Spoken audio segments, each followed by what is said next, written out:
Alright, so going through the problems you sent me, I see that we were trying to obtain a minimum sample size. So we have to use this formula right here, which is z sub alpha over 2 multiplied by the standard deviation divided by the error bound raised to the power of 2.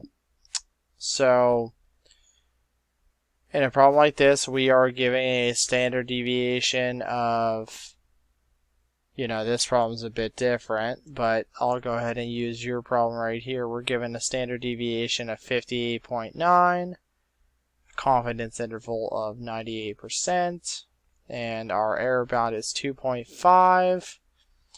So using that, and I'll go ahead and just do another one of these.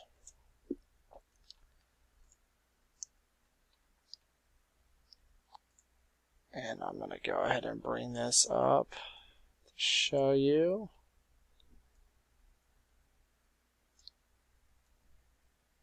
Alright, so using this formula we have here, our n is the sample size we're looking for. So our z sub alpha, that right there can be found using this chart right here. And all that's telling us is our value given to us depending on our confidence level. So the problem you sent over to me was a confidence of 98%. So I see 98%. We're going to go ahead and use 2.33. So our z sub value, 2.33. We're going to go ahead and multiply that by the standard deviation that they give us, which in the problem you gave us, it's 58.9. So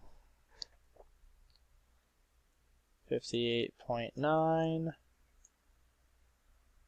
Then we're going to go ahead and divide this all by the error bound they give us, which is 2.5. And we're going to go ahead and raise that to the power of 2. So calculating that value, we get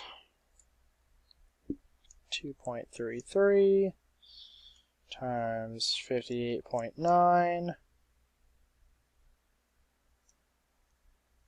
divided by 2.5 raised to the power of 2, and I get 3013.439067. Now I'll go ahead and do that on here. So I'm going to go ahead and take 2.33 times 58.9, divide that by 2.5, gives me 54, and then I'm going to go ahead and raise that to the power of 2. Oops.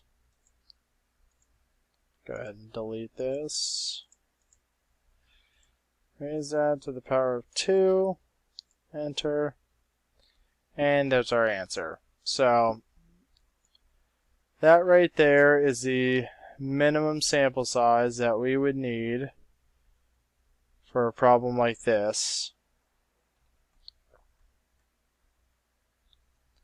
Now to hit your next question, a problem like this, we need to use one of our spreadsheets from chapter 8, and that is going to be the minimum sample size for MOE. So, problem like this, all you need to do is enter in your margin of error and your confidence level. So I will go ahead and enter in 0.02 for 2%. and our confidence level is 0.995. Hit enter.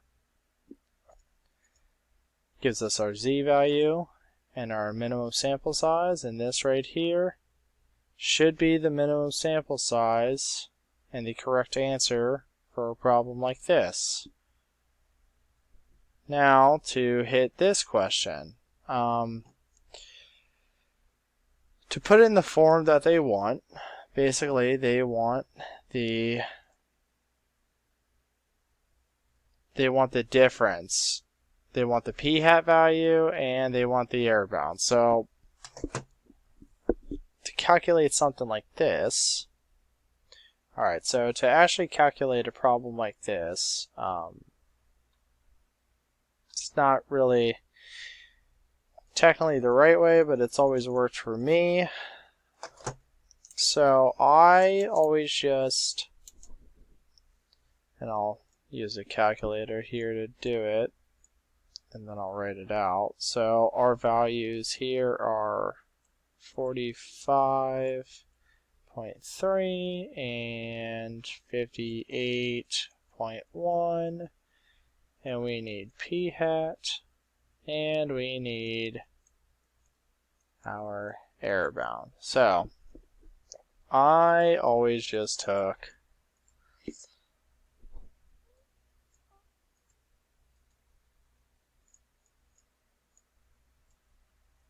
alright, so to do this, I just take 58.1 minus 45.3. That'll give me 12.8. Now I'm going to divide that number by 2, and that'll give me 6.4. Now, to get my p-hat, I need to add that 6.4 to 45.3, or I need to subtract it from 58.1, and that'll give me my value of p-hat. So go ahead and add 6.4 to this, which,